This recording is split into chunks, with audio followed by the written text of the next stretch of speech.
Next week, we have the MLB All-Star Game. Mm-hmm. To me, the All-Star Game this year is about one guy. It always kind of feels that way. You know, there's always a hot guy. Last 2 years or so. Last 2 years. It's Shohei Ohtani. So yesterday, they pulled Ohtani out of a game because he had a blister on his middle finger, his right middle finger, pulled him out pitching. He's still probably going to hit. He says he doesn't know how the blister is going to affect it. But to me, you know, Mike Trout, we just find out, is on the IR. We have Rendon got hurt as well. Yeah, he's been terrible ever since going there. Yes, this feels like heading into the All-Star break, you want a lot of positive momentum around Ohtani. He's the face of the game. But it feels like nothing but negativity coming out of Anaheim. And honestly, Zach, I don't know where they go with this because I feel like this is not going to pay off with Ohtani this year. August 1st is the trade deadline. If you're the Angels, you start to think about it. So I had this conversation a week and a half ago, and it's crazy how much changes in a week and a half, because they were the third wild card spot about a week and a half ago, and now that's not the case, and you have all the injuries piling up as well. I'm of the mindset, we've never heard from Ohtani that he won't sign with the Angels. I think it's a lot of us just saying, okay, we want him somewhere else because they've wasted Mike Trout's prime. We don't want them to waste Shohei Ohtani's prime. I know that you would look foolish if you get absolutely nothing for him. But how many times do we hear about prospects in baseball? This guy's supposed to be great. That guy's supposed to be great. If you're for a Major League Baseball team, there are 3 or 4 names that just come to your mind of guys you could not trade that ended up amounting to nothing. This guy is one of one in Shohei Ohtani. I've never seen anything like him. No one has ever seen anything like him. I would run that risk of him saying no at the end of the season. I don't want to come back and get nothing for him, because I don't want to be the guy that lets that guy out of town.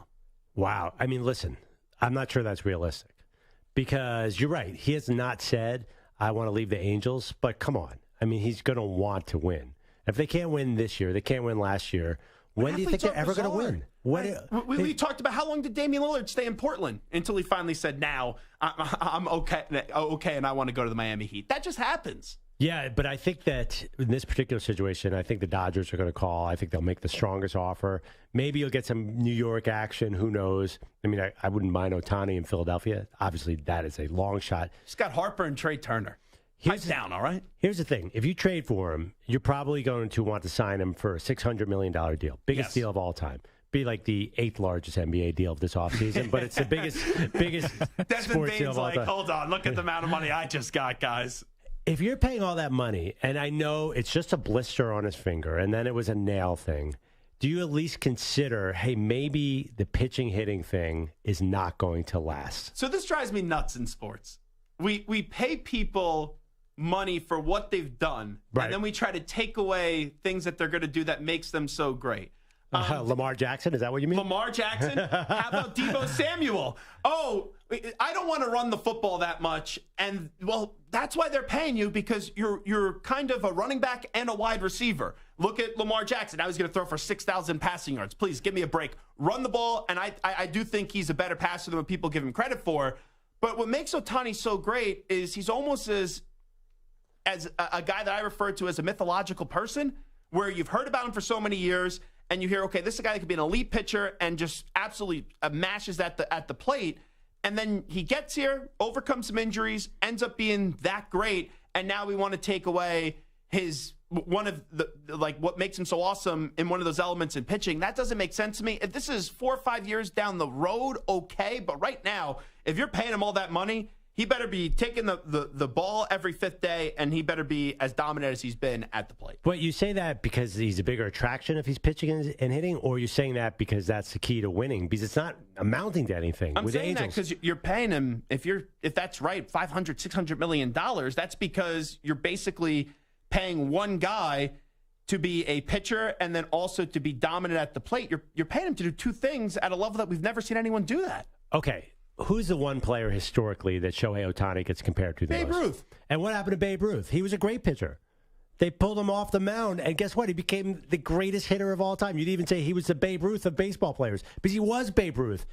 Shohei leads the league in home runs by far, and he's pitching at the same time. Can you imagine if he just hit and maybe he went to a hitter-friendly ballpark? He would still be great. He'd rewrite the record book. But he shouldn't be getting $600 million if you're taking away the pitching part of the game, too.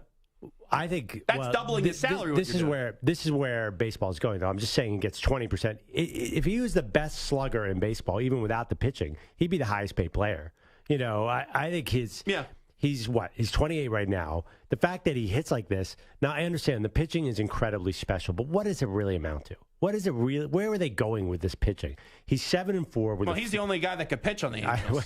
That's why the Angels stink. They have no other starting pitchers. Right. He's a strikeout machine. He's 7-4 with a 3.32 ERA. Is that really where you want to invest in when you have arguably the best hitter in baseball? Yes, he's really, really good at pitching. I understand. He's number one on most staffs, and he's the best hitter. But you know that this is not going to last. First, it's a blister, then all you need is pitching is really hard. I mean, we're in New York. Look at the Mets pitchers. Okay. They're falling by the wayside. You can't stay healthy doing all this stuff for a long time. So here's the difference between you and I. Yeah. You will walk out of a casino with some winning. I will play until whatever I walked in with, I no longer have. I'm ready to ride that horse in Shohei Ohtani until it breaks down. What I've seen the last 2-3 years is something I've never seen before. I'm not going to say to Shohei Ohtani, yeah, we're going to pay you all this money. We only want you to be at the plate. We don't want you to pitch. And how is this strategy working out for you, this all-in? In baseball, does the all-in ever work? What's the all-in strategy that works? Dodgers? One time in a pandemic-shortened year. That's it. They've been all in for a decade, and it's only paid off with one sort of World Series. So it's hard. So baseball that has a problem, just like the NBA, and getting people to tune into the regular season and actually care about the regular season.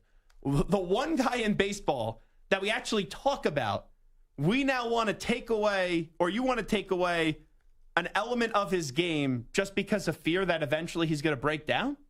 Yeah. What? Yes, exactly. Thank you. Are you stating my case, or are you arguing? No, I'm just saying that doesn't make sense to me. Okay, but that computes to you. To me, that says that's crazy. Well, look at baseball now. If you sign him for $600 million and he's pitching and he's hitting and he's Mr. Baseball and everything's great, how long do you think that's going to last? And what do you do 2 years in when he's taking a year off and you're paying all this money, $100 million or whatever? I can't do the math here, but at least $50 million plus per year for a guy who's on the bench. What's that going to do for you, Zach? But what happens if you could get 5 more years out of this, and then we have a different conversation 5 years from now? I'm not saying we don't have this conversation. I'm saying right now this is way too premature to have it.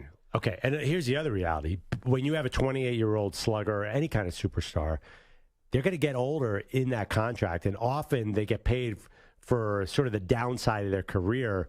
So you want to limit that downside. You don't want him to be Pujols, where you get 1 or 2 good years, and then he starts to decline. I'm really worried about him. And I know it's just a blister, but you know how pitching is, Zach. Right now, he's the game's greatest attraction. Yeah.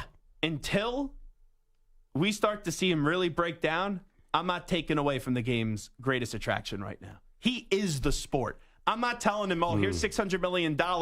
Yeah, you know what? We don't want you to pitch anymore because of fear. You got to have a little fun in life. You got to live a little bit. Oh, my God. You got to live on the edge. Have some risks in life. Okay. First of all, by the way, you presented earlier in the segment multiple scenarios. Deebo Samuel didn't want to run the ball. The team wants him to run the ball, but he didn't want to run the ball. Did he have a great year this year? Nope. Lamar Jackson says he doesn't want to run. The team is like, we're kind of on the fence.